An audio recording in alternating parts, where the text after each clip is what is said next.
Pessoal, olha só. Só um minutinho de atenção aqui, coisa rápida. Eu vou fazer dois exemplos, então, a respeito dessas duas aulas de Física D que a gente acabou comentando.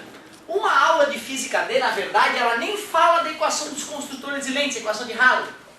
É só sobre as duas equações anteriores mesmo. Então serão questões idênticas a dos espelhos já. Mas, na outra aula, ele já fala da equação dos construtores de lentes, com um detalhe ainda. Imagina para o cara que trabalha num laboratório que fabrica lentes.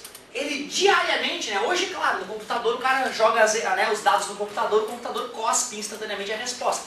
Mas nos primórdios, sem o advento da computação, era tudo feito à mão. Então o cara que trabalhava no laboratório, ele fazia os cálculos à mão sempre para descobrir qual era o raio de curvatura que ele tinha que deixar na lente para a lente ficar correta. Ou qual é o foco resultante para aquela lente que chegou no laboratório para ser estudada. E os caras estavam de saco cheio, e além de ter que fazer essa matemática básica toda, tirar o MMC, divide pelo de baixo, multiplica pelo de cima. No final das contas ele queria achar a distância focal, né? Ficava assim, 1 sobre F igual a 2. O cara ainda no final tinha que inverter e descobrir que a distância focal era 0,5.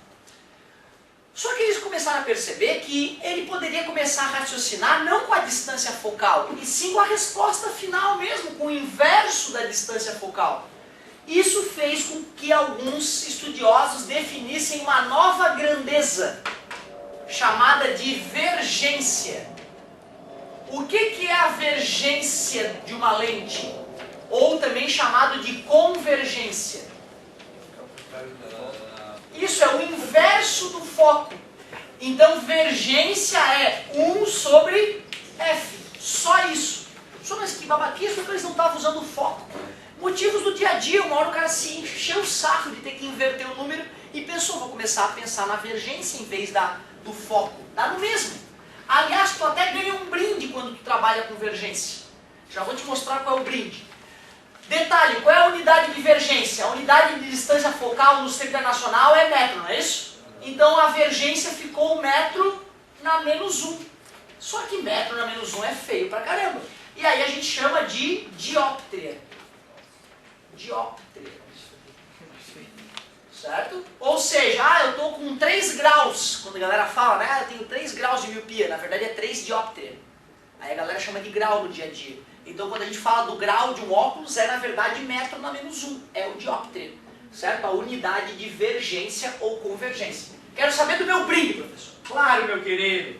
Quando tu for acoplar lentes, olha só que legal. Acoplamento de lentes. Quando tu for juntar mais de uma lente, tem que encostar uma na outra, tá? Tipo, pega uma plano convexa, encosta numa bicôncava e depois bota uma biconvexa, tudo junto, uma do lado da outra, encostada. Cada uma tem a sua vergência, certo? Adivinha qual é a vergência resultante quando tu acopla as lentes? É a soma das vergências. Light, né, cara? Agora tu imagina ter que calcular 1 sobre F, é 1 sobre F1 mais 1 sobre F2 mais 1 sobre F3. Tem que tirar o MMC, dividir pelo de baixo, multiplicar pelo de cima. Muito mais prático é apenas calcular a vergência equivalente, somando. Fazem isso? Sim, às vezes, porque pensa bem. É aquilo que uma vez eu citei na sala de aula. Cadê aquelas borrachinhas? Aquela borrachinha lá, aquele plástico. Deixa eu só... Essa capinha aqui, cara, ó.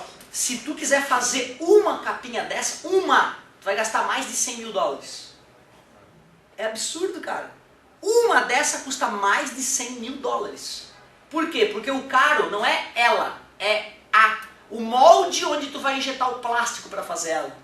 E fazer um molde desse custa em média de 100 mil dólares. Um molde idiota desse tamanho. Que é de aço, tu vai ter que jogar na máquina, ela vai ter que usinar, é um aço especial. Né? Aí depois que o molde está pronto, aí tu pode fazer 1 trilhão dessas se tu quiser com o mesmo molde. Por isso que tu comprou essa borracha por centavos, né? E isso aqui deve ter custado menos de 1 centavo da borracha. Porque como o cara fez 1 milhão dessas e custou 100 mil dólares o molde, certo? 100 mil dólares dividido por 1 milhão, pronto, já deu, né, 10 centavos para cada uma delas. Se o cara faz um pouco mais, já ficou ridículo o preço, beleza? Ou seja, na indústria, às vezes, tu precisar daquela peça, só aquela, pode ser um valor exorbitante. Mas tem 2 outras peças diferentes são feitas aos milhões e por isso são baratas, que se tu comprar as duas e juntar, dá o mesmo resultado que tu queria. Então por isso que vale a pena no dia a dia a gente não mandar fabricar a peça que a gente quer. A gente vê o que o mercado tem e juntar o que o mercado tem para fabricar o que a gente quer, certo? Então tu vê que interessante. Resistores, existem diversos tipos de resistores, mas vai que tu precisa de um resistor de 37,84 ohms. Às vezes não vale a pena tu mandar fazer ele, vale a pena tu pegar vários de outros tamanhos e fazer uma união entre eles para dar aquilo que tu quer, muito mais econômico, certo? Bonita pergunta, obrigado. Exemplo. Pessoal, o negócio é o seguinte então, te contei o que é a avergência, né, que nós vamos usar já no segundo exemplo, mas para começar, observem comigo lá na página 2,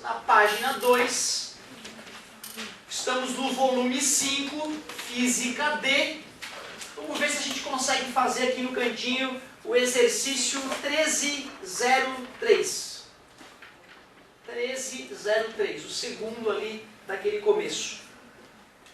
Com a finalidade de caracterizar uma lente convergente, um aluno colocou-a perpendicularmente aos raios solares, verificando a formação de uma imagem nítida do Sol a 0,40 metros da lente. A convergência desta lente em dióptrias vale... Olha só que legal, o cara pegou uma lente, pegou os raios vindos do Sol e viu que... Aliás, como é que chegam os raios que vêm do Sol na lente? Paralelos, parabéns. Por que eles chegam paralelos? Porque está longe. Quanto mais de longe vem a luz, mais paralelos os raios chegam no objeto. Uma vez eu fiz uns raios bem grandões, né, no quadro para a gente ter essa sensação. É isso aí. E os raios que chegam paralelos saem pelo... então na verdade, quando está se formando uma imagenzinha nítida, é porque aquele local é o próprio foco. Chega paralelo, sai pelo foco. Então, essa distância, na verdade, que ele me falou que era 0,40, é a própria distância focal. Tu vê, ele falou e acabou dizendo a distância focal. Senhor, não tem como eu provar isso através de cálculo? Claro que tem. Né? Não precisaria, mas se tu quiser fazer o cálculo, 1 sobre F é igual a 1 sobre P, mais 1 sobre P'. Onde é que está o objeto? Que é o Sol. Longe pra caramba. Dá pra dizer que está no infinito. Bota 1 sobre infinito ali. Mais 1 sobre a imagem. Não ficou a 0,40? Né? 1 sobre infinito dá 0. Invertendo os dois lados, F igual a 0,40. É muito mais prático lembrar que os raios que chegam paralelos saem pelo foco. Fica instantâneo, né? Mas matematicamente a gente chega à mesma conclusão. Mas ele quer a distância focal? Não. Ele quer a avergência, que é 1 sobre F. V igual a 1 sobre 0,40 ou 0,4, igual às casas, elimina a vírgula. Fica 100 dividido por 40, 10 dividido por 4, que é 2,5 dióptria. Letra B. Então tu vê, chega paralelo, sai pelo foco, então aonde a imagem vai estar, a imagenzinha do Sol é a própria distância focal, 0,40. Vergência é o inverso do foco. Coloquei o foco no lugar do F, dividi, deu a vergência em dióptria. Ou pela equação dos pontos conjugados de Gauss, como o objeto está muito longe, a gente diz que ele está no infinito. 1 sobre infinito é 0, a distância focal é o 0,40. Legal. Pois é, cara, essa tua pergunta é boa.